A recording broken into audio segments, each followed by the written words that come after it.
L'association Femmes de l'Intérieur a été créée en septembre 2013. Elle rassemble des femmes de responsabilité au sein du ministère de l'Intérieur. Elle a aujourd'hui à peu près 300 adhérentes. L'objectif de l'association est de rassembler et de créer un espace d'échange entre femmes du ministère et être également une force de proposition dans tous les domaines de la mixité et de la promotion des femmes au ministère de l'Intérieur. Le programme de mentorat a été lancé en avril 2014 par Femmes de l'Intérieur. Cet objectif est d'abord un objectif d'entraide entre adhérentes de Femmes de l'Intérieur par la création de binômes entre femmes plus expérimentées et femmes qui, disons, débarquent un peu dans le métier. C'est une démarche gratifiante parce qu'en fait c'est un contrat entre deux personnes, à la fois la mentor et la mentorée, et ce contrat repose sur des valeurs de sincérité, de fiabilité et de discrétion. Ce programme peut être plus pertinent à différents moments, soit au moment d'un changement dans la carrière professionnelle, soit plus facilement quand il y a un vrai besoin d'aide au sein d'une carrière. Le programme est organisé sous le pilotage d'un groupe qui est présidé par Yvette Mathieu, qui est elle-même préfète. Et ce groupe de pilotage, en fait, coordonne l'ensemble du dispositif. Nous avons recueilli quelques témoignages de mentors et de mentorés.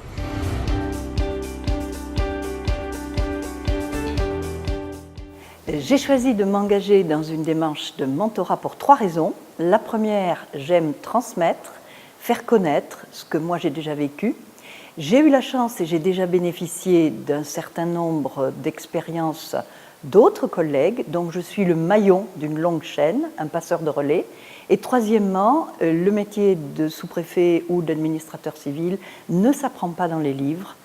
Le mentorat est un des instruments très puissants. Je ne voyais pas comment je ne pouvais pas partager tous ces acquis professionnels engrangés depuis tant d'années et toutes mes valeurs.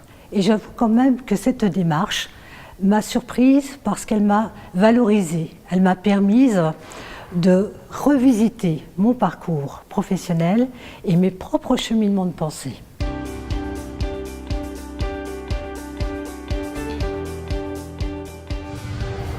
La première, être complètement désintéressée. Ensuite, être apaisée, d'une grande capacité d'écoute, une écoute bienveillante. Et j'ajouterais l'envie d'encourager les audaces.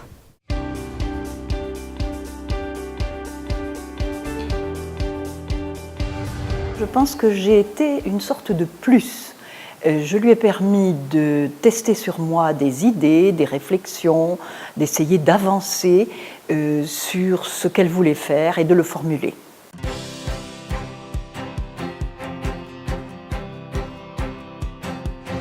Alors, je me suis engagée dans la démarche du mentorat pour obtenir des conseils dans un cadre plus informel que le cadre professionnel classique, et notamment sans peur de jugement ou sans peur de conséquences professionnelles sur ce que je pourrais dire, sur les faiblesses que je pourrais reconnaître. Le management est un métier difficile et j'ai déjà eu l'occasion de faire des erreurs sur mes premières années de poste. Donc il me paraissait important de bénéficier de l'expérience de quelqu'un pour éviter de les refaire. Donc je me suis engagée dans cette démarche parce que je venais d'intégrer le ministère de l'Intérieur et je souhaitais en acquérir les codes, découvrir l'environnement et ce pour pouvoir évoluer professionnellement. Doit-on avoir peur d'être mentoré? Non, bien sûr, mais par contre on doit être prête. C'est-à-dire qu'on doit être prête à entendre, pas seulement écouter, mais entendre ce que la mentor va nous dire pour se l'approprier et ensuite pouvoir tirer un bénéfice personnel.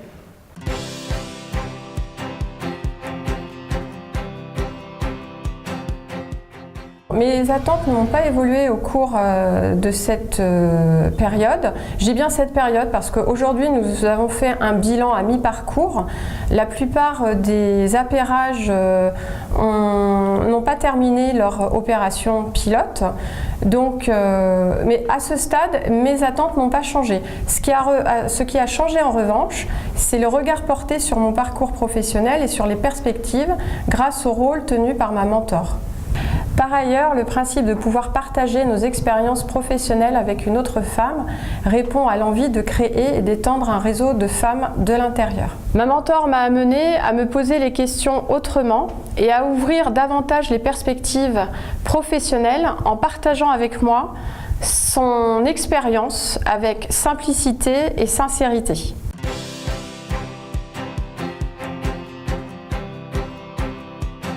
Je pense que l'appariement, dès le début, a vraiment été réussi. Et ça, c'est important pour le mentorat.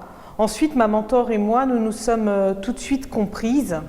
Et nous avons clairement identifié dès le début des objectifs que nous avons inscrits dans un contrat de mentorat et auquel nous nous sommes tenus. C'est en cela que nous avons pu les atteindre et que le mentorat a été efficace.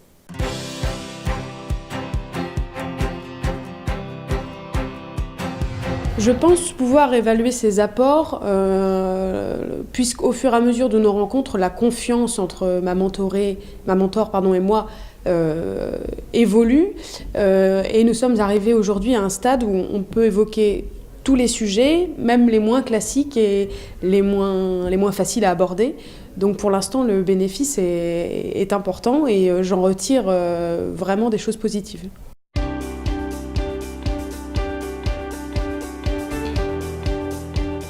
Si on me demande conseil le 22 avril, je répondrai sans aucune hésitation que oui, il faut tenter l'expérience du mentorat.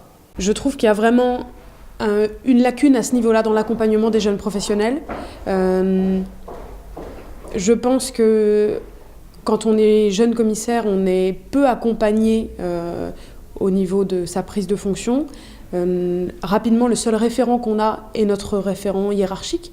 Il était donc difficile d'évoquer certaines difficultés parce que pour la peur d'évoquer peut-être un aveu de faiblesse. Donc cette relation est importante et elle remplit vraiment un manque au niveau de l'accompagnement des jeunes professionnels dans l'administration. Je dirais simplement qu'il ne faut pas avoir peur du mentorat. Croire que les femmes ont besoin d'être mentorées et pas les hommes, c'est faux. Il faut tenter l'expérience pour mieux en parler et qu'elles y trouveront forcément les avantages que j'ai sentis moi-même dans cette opération.